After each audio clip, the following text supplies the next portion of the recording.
Welcome, dear listeners, to another episode of Philosophies for Life, the podcast where we dive deep into ancient wisdom and modern insights to help you live a more meaningful, fulfilling life. I'm so glad you're here with me today because we're about to embark on a truly transformative journey.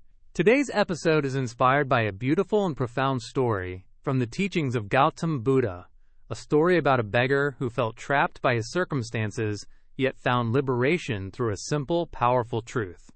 This tale isn't just about poverty or wealth. It's about shifting our perspective on what we truly have to offer the world. So grab a cozy spot, maybe a warm cup of tea, and let's explore how this ancient wisdom can light up our modern lives. Let's start with the heart of this story. Picture this. A beggar, weary and broken by life, sits day after day, asking for alms just to survive.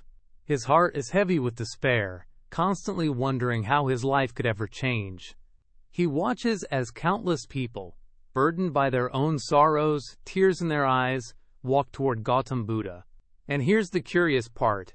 When they return, their faces are lit with joy. No bags of gold, no treasures in their hands, yet they're transformed. The beggar can't help but wonder, what magic does this man possess? What does Buddha give them that makes them so happy? Determined to find out, he decides to meet the great teacher himself.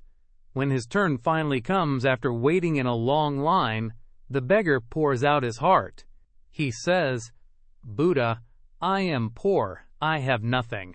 I must beg for everything just to live. How can I make my life better?" Now, imagine the silence that follows. A pause so profound you can almost feel the weight of anticipation.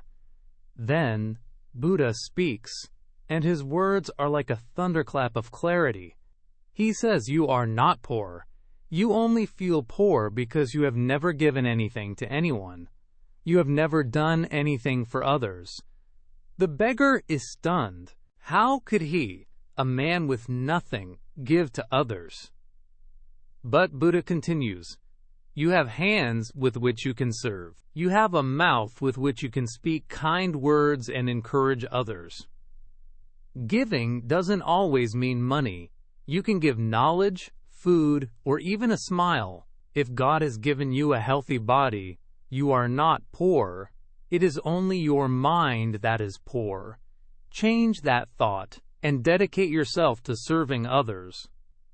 These words aren't just for that beggar, they echo through time to each of us. Let me share another teaching from Buddha that aligns with this story.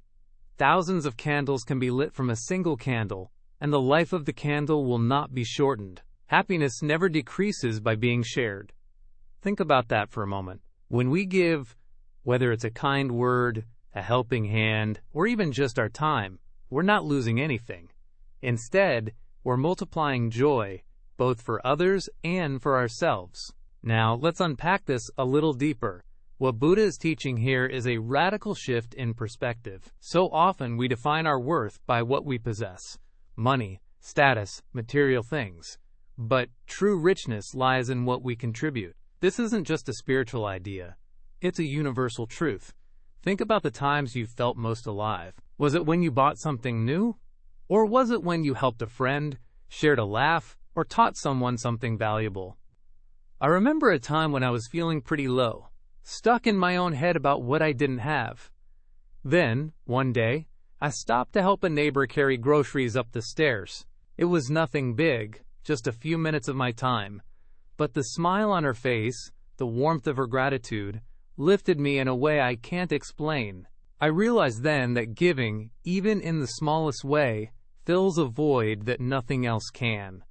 This story also touches on mental and emotional well-being. The beggar's despair came from focusing on his lack, his limitations. How many of us do the same? We fixate on what's missing, whether it's money, love, or success, and forget to see the abundance we already have. Buddha reminds us that a healthy body, a willing heart, and the ability to connect with others are treasures in themselves. Shifting our mindset from scarcity to service can be a game changer for our mental health. It pulls us out of self-pity and into purpose. And isn't that what we're all searching for? A sense of purpose? So, how do we apply this wisdom to our lives today? Let's get practical. First, take inventory of what you do have. Maybe you don't have extra cash to donate, and that's okay. But do you have time? Can you volunteer at a local shelter or help a family member with a task? Do you have a skill, cooking, writing, listening, that you can share? I challenge you to think of one small act of giving you can do this week. It could be as simple as calling a friend who's been struggling and just saying, "I'm here for you."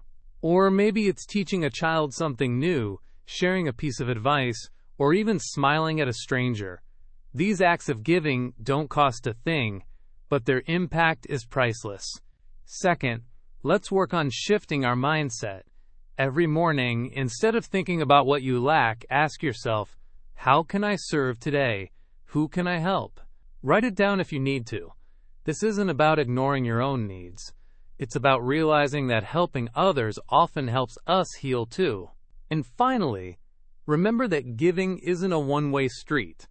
When you give, you receive, maybe not in material terms, but in joy, connection, and a sense of meaning. As the saying goes, we rise by lifting others. As we wrap up today's episode, I want to leave you with this thought.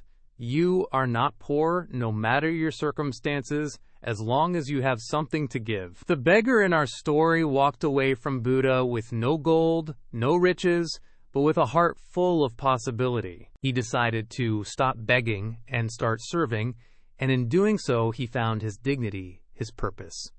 So my friends, let's take a page from his book. Look around you today. See where you can give, where you can serve. Maybe it's a kind word, a helping hand, or just a moment of your time. Whatever it is, know that in giving, you are enriching your own life as much as anyone else's. Thank you for joining me on this journey through ancient wisdom and heartfelt reflection. I hope this story of the beggar and Buddha has inspired you as much as it has inspired me. Take a moment today to reflect. How can you give? How can you serve? And if this episode resonated with you, share it with someone who might need to hear it. Let's keep spreading this light together. Until next time, this is Philosophies for Life, reminding you to live with purpose, love with abandon, and give with all your heart. See you soon.